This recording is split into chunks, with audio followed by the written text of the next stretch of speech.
बाहर जून की गर्मी अपना कहर बरसा रही थी।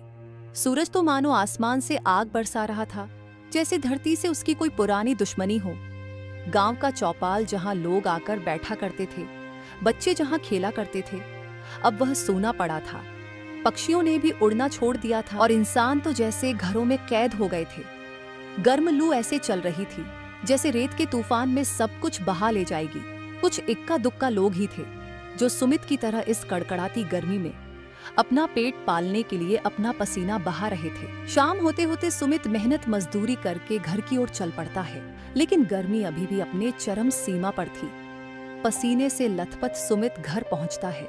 वह देखता है कि घर के दरवाजे पर खड़ी नेहा उसके आने की राह देख रही है।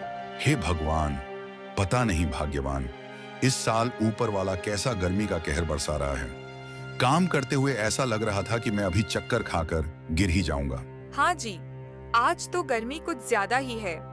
लगता है कि सूरज आज हमारे शरीर का पूरा खून चूस कर ही मानेगा। वे दोनों आपस में बातें कर ही रहे होते हैं कि लाला दौलतराम उनके घर फिर से आ धमकता है। अरे क्या बात है सुमित, तू वो पैसे कब देगा? वो रकम दिन ब दिन बढ़ी जा रही है। ब्याज ब्याज करके अब तुम्हारी ओर 65,000 रुपए हो गए हैं।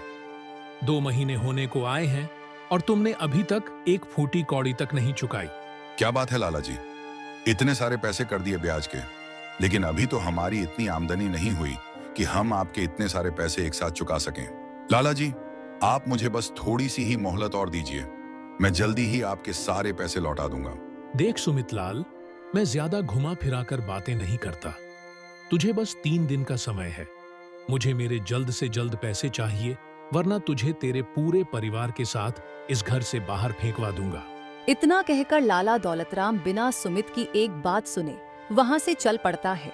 अरे भाग्यवान, अब इतने पैसों का इंतजाम हम अचानक से कैसे करें, कुछ समझ नहीं आ रहा। हाँ जी, लेकिन इंतजाम तो करना ही होगा, वरना यह लाला हमें घर से बाहर फेंकवा देगा। आप एक काम कीजिए ना, अपने दोस्त रवि या आपके सेठ से पैसे मांगकर देख लो, क्या पता वे मदद कर दें। भाग्यवान, मैं पैसों का इंतजाम करने जा रहा हूँ, तुम आज घर पे ही रहना। देखो अभी सूरज ठीक से निकला ही नहीं और गर्मी ने अपना कहर बरसाना शुरू कर दिया। तुम बेटी और बाबूजी का ध्यान रखना। इतना कहकर सुमित सुबह सुबह पैसों का इंतजाम करने के लिए घर से निकल पड़ता है। सबसे पहले सुमित अपने दोस्त रवि के घर जाता है, जिसकी आर्थिक स्थिति काफी अच्छी थी, क्योंकि वह पास के ही शहर में नौकरी करता था। सुमित रवि को सारी बातें बताता है और उसे मदद की गुहार लगाता है। रवि भाई, मेरी कुछ समय के लिए मदद कर दो, मैं जल्दी ही तुम्हारे सारे पैसे वापस लौटा दूंगा। अगर मैंने उस लाला दौलतराम को पैसे नहीं दिए तो वह हमें घर से बेदखल कर देगा। क्या 65,000 रुपये? ना सुमित भाई, मेरे पास इतने पैसे नहीं हैं। देखो कितनी गर्मी पड़ रही है और मेरी बेटी ऐसी लेने की जिद कर रही है। माफ करना सुमित भाई, मैं तुम्हारी कोई मदद नहीं कर सकता। रवि सुमित की बिल्कुल भी मदद नहीं करता है। बेचारा सुमित वहां से दुखी मन से चला जाता है।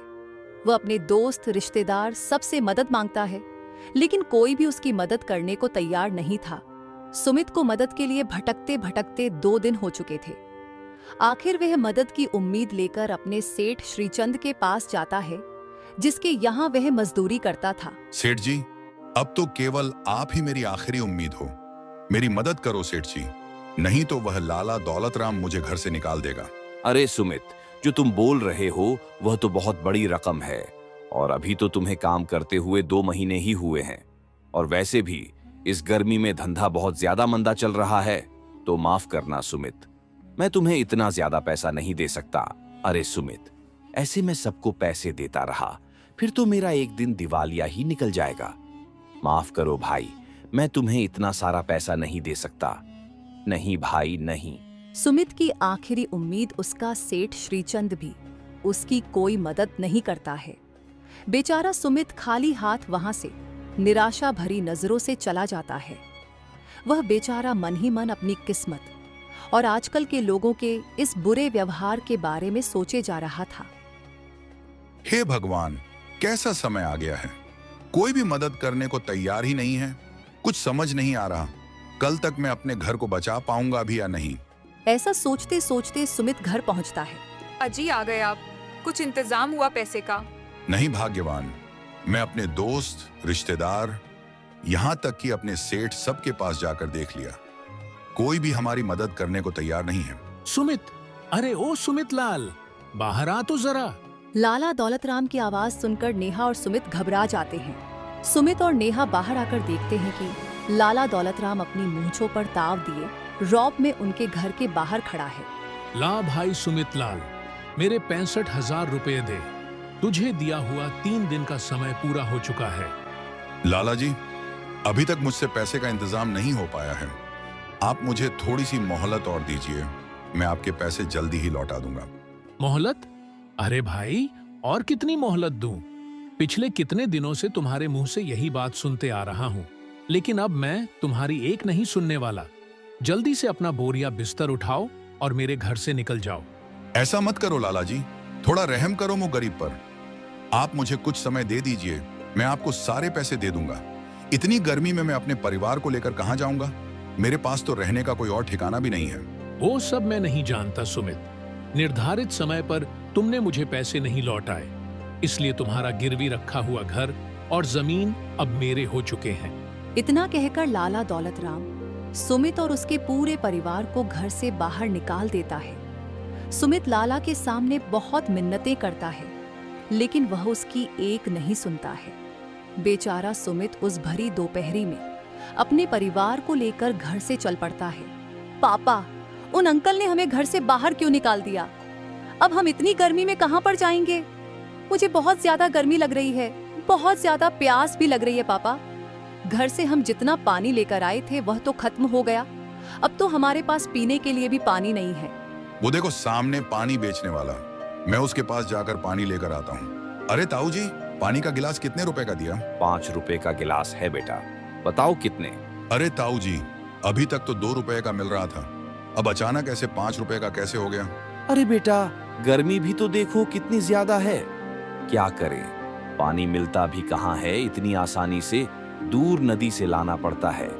मैं गरीब इसी काम से अपना घर चला रहा हूँ। नेहा जानती थी कि सुमित पैसों की वजह से पानी नहीं पी रहा है, क्योंकि जब वह पानी लेने गया था तो वह उसे ही देख रही थी। नेहा थोड़ा पानी बचाकर सुमित को देती है। सब थोड़ा थोड़ा पानी आपस में बांटकर पीते हैं। अरे भाग्यवान, तुम फिक्र मत करो, ऊपर वाले के घर देर है अंधेर नहीं, वह सब ठीक कर देगा।